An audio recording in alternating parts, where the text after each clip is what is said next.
year was to stretch them out so they're quarterly instead of them being monthly, and we get a great attendance. And so when I do the Tech Thursdays, it's what are the skills that people say that they're missing. So we're later on in the year, we're going to do one that talks about like Giving Thursday, excuse me, Giving Tuesday, which is a popular thing for nonprofits at the end of the year, pretty much in November, to be able to set their campaigns up to get people to kind of give money to them before the end of the year, because of course then you get the tax write off when you go to the next year.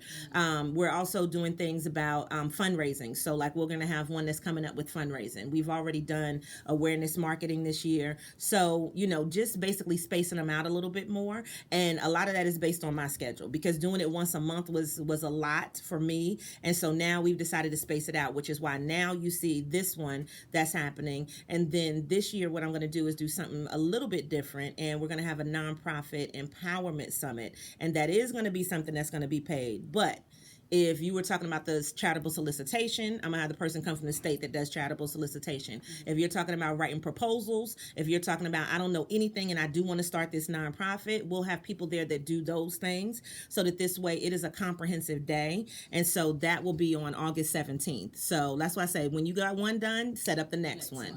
So for me, I think it's really just, what do people need?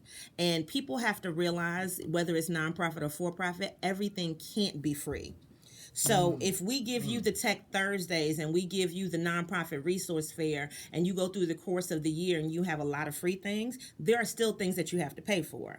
And just because you have a nonprofit, that's a designation. That doesn't mean you can't make money. That just means that you might not have to pay taxes on some of that stuff. But if you're really going to start it, don't you think like some of the biggest nonprofits still have to spend money on things? I mean, so people, you have to take into consideration. And what I looked at was, if you're looking in the state of North Carolina and the largest conferences that happen, they usually do it in like Raleigh or Durham. That conference is like almost $500 to go to, or more, just depending on that. Because let's say the conference is 500, you got to pay for a hotel room, transportation to get there, and that may be a one-day summit. Now, I'm not saying it's not worth it, but I'm saying, can we provide the same level of resources and the things that people need for, way less, what I'm saying, as far as the cost is concerned? And I think that we can, and I think I'm not, I don't knock anybody's hustle on how they get money, but if I can provide great level resources and still keep it what I consider would be affordable for the average person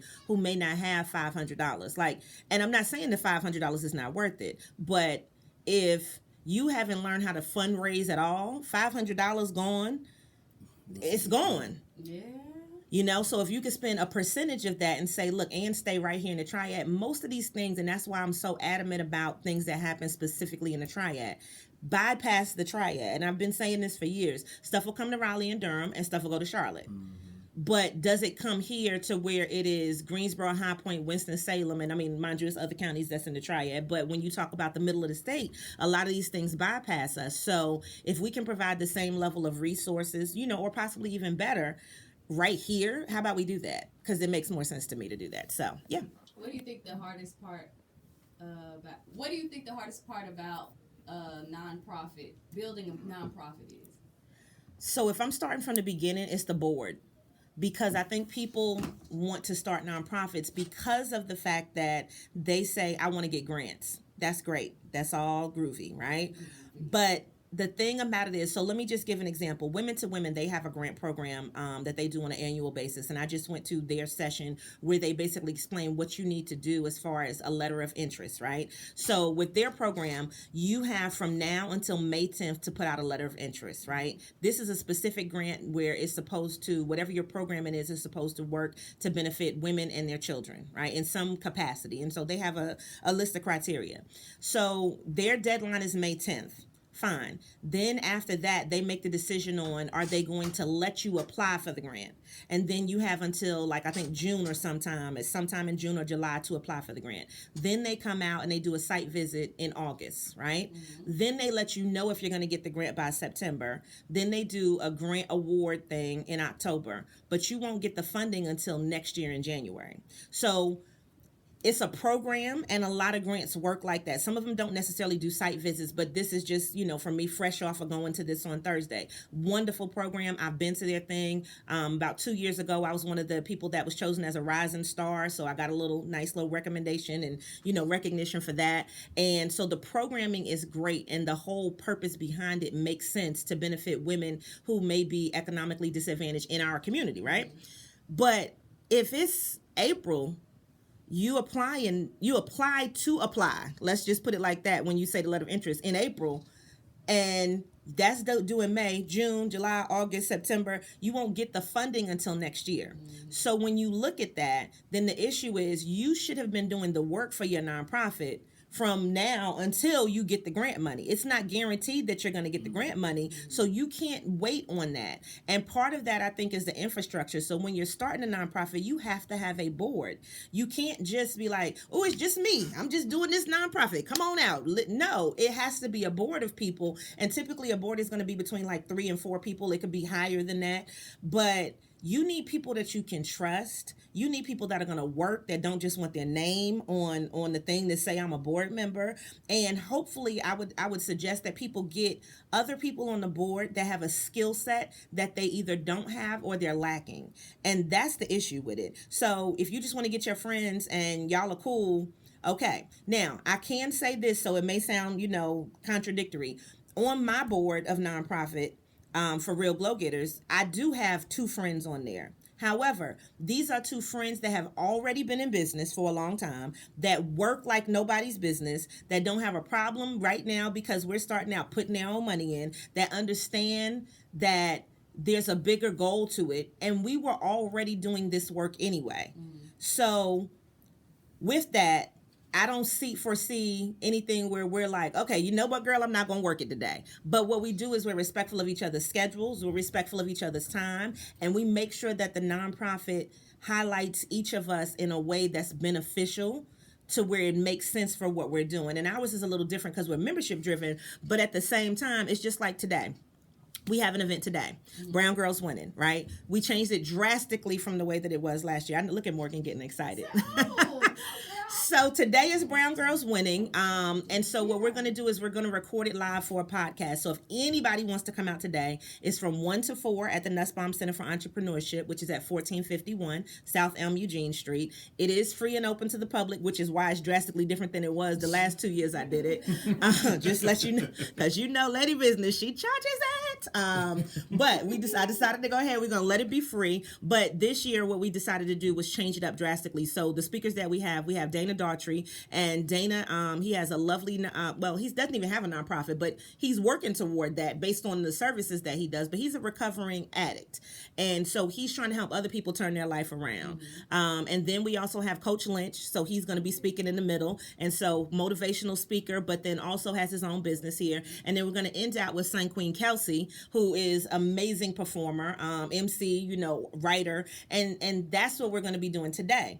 But the thing is, all everybody can say is, what time do you need us there? What you need help with? When can we be there? Tell me, you sure? I'm going to get there. So it's like that energy that I get from my board is amazing. But if you have a problem motivating people and that you can't get them to do stuff, no, because it's going to be hard for you to run a nonprofit. If you don't want to ask for money, then you got to get the other person that has no problem asking for money, right? So let me just be honest. I could already tell. Like, if I felt like I wanted to add another board member on, this one right here, though, honey. Oh, he got the gift of gab. Listen.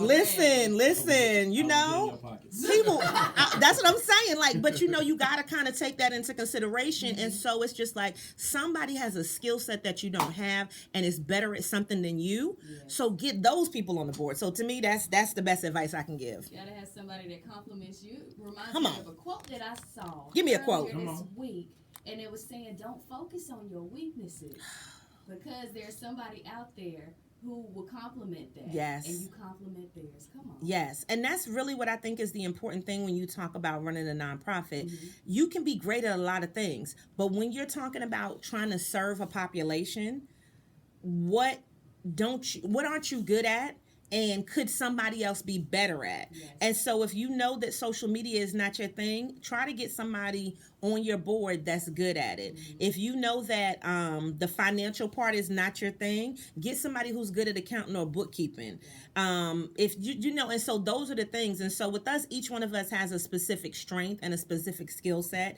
And I'm gonna be honest, I'm gonna be the one that's going to get the money, but that's my strength to go get the money. Are there other things where they fill in and they have those parts and they can run other stuff and the rest of the things? Yes, because they're good at those things. So for me, it is trustworthy people, because sometimes people, honey, they will go up in the bank too, right? Trustworthy people that you don't have to worry about, but that are willing to work, that are willing to do the whatever it is. And that's the biggest thing. Like, the people that say, yeah, girl, I'm gonna stay and clean up, and take into consideration, just because everybody's your friend doesn't mean that they should be on the board. Maybe they could just be an assistant. Maybe they could just be a volunteer, but maybe they should be an advisory board member and not necessarily a board member too. So it's a lot that goes into it. But I encourage people to not start nonprofits at first. Go see if you can work with something that's already existing and see if your program will work.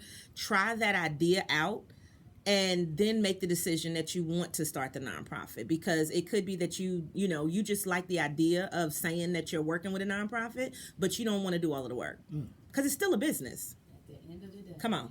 You still got to file taxes, so it's still a business. And I think if people treat it like that, as opposed to, I just love this thing, I just love this, I have a passion for this, work with something that's already existing, and then see, how you can develop all of the rest of it. Because there's plenty of people that are in reconstruction mode because they didn't choose the right people to be on their board. Come on, somebody.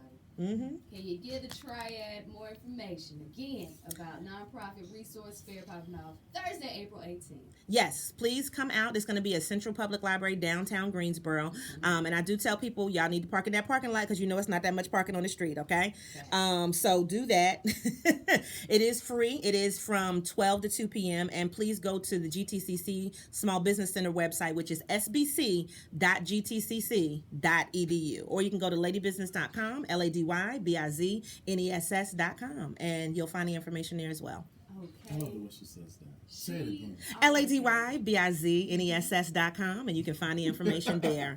And before we leave, we want to make sure that we always tell you to show up and show out and give it to the people. Yes. Come on. Stays on. She's the Pennix-Brown, everybody. Lady Bizness. Woo, woo, It's been woo. a beautiful show. Thank you, KJ, for co-hosting with You're me. more than welcome. Come on, KJ. Yeah, it's straight talk right here on 102 Jamz.